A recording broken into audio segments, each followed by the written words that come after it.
Hello and welcome to this edition of Bayou Time. I'm your host, Keith Whiteside, licensed clinical social worker with Charitable and Home Care. Very glad you're joining us. However you may be joining us, we appreciate it. And we're always glad to get the updates and information from the guy who knows it all. First Lieutenant Blake Tabor. Blake, thanks for joining us. Thank you very much for having me. All right. Of course, happy Thanksgiving to you. Thank you very much. I appreciate it. I know it was some really fun. Had some people with some fun travels, some challenging travels. But as usual, we've got some things to report. So Sure. Let's talk about this first incident that, man, I know from everything that we've read and we've talked about, your team did everything that they could to de-escalate this situation. Sometimes people just don't really work with us. Absolutely. So this was Friday, obviously the day after Thanksgiving. So our officers were called to a local restaurant in the 1700 block of MLK. Right. Late at night, of course, we were called there to kind of disperse some large crowds that kind of gathered at this particular restaurant.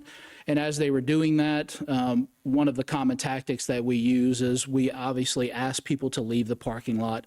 At a certain point, it just becomes problematic. So we have everybody disperse the parking lot.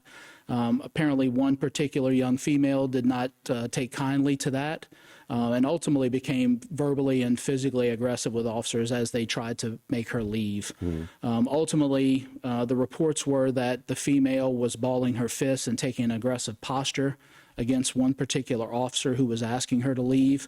And ultimately that was spotted by a secondary officer. And as he attempted to defuse the situation, she ultimately struck him to the facial area with a closed fist. Wow.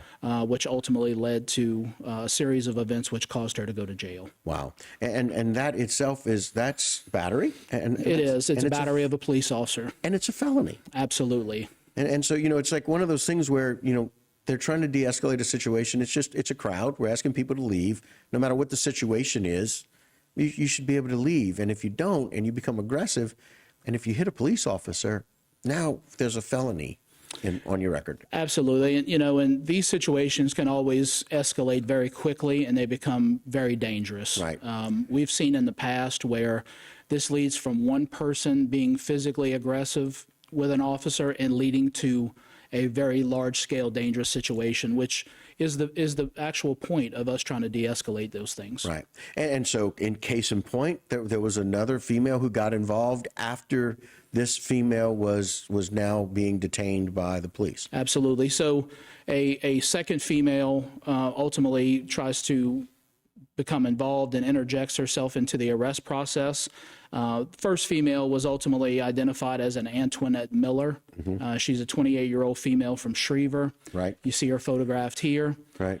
She was the one that initially started the disturbance, and then ultimately a Janae Smith, who is a 36-year-old female from Schriever, is the one that intervened. She ultimately was arrested as well. So, again, Ms. Miller was arrested for a multitude of charges.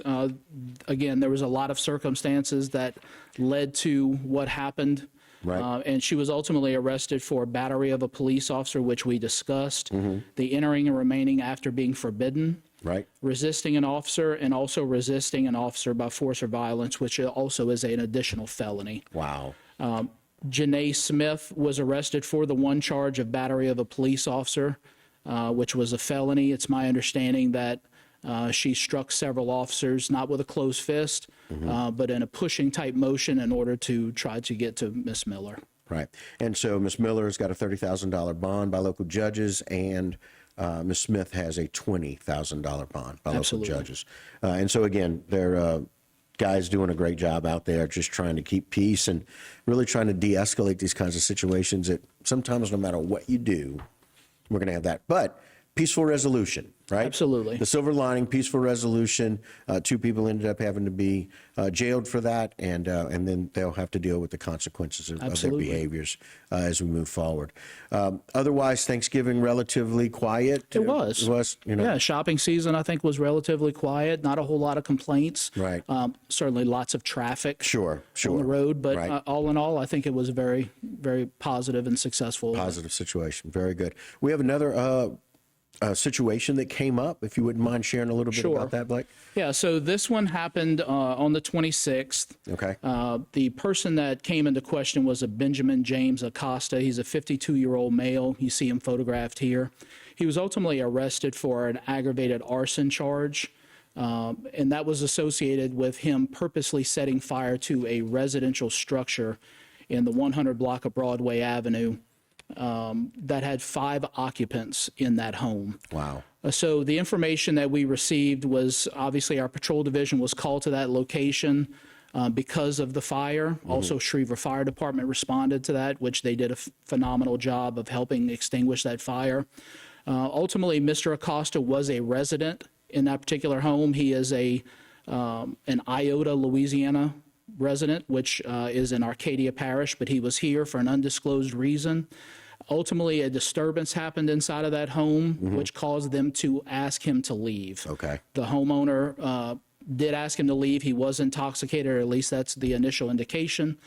He ultimately did leave, causing a disturbance and causing a scene. They did not contact law enforcement at that point. And then ultimately he returned, and that's when we noticed the indications of the fire.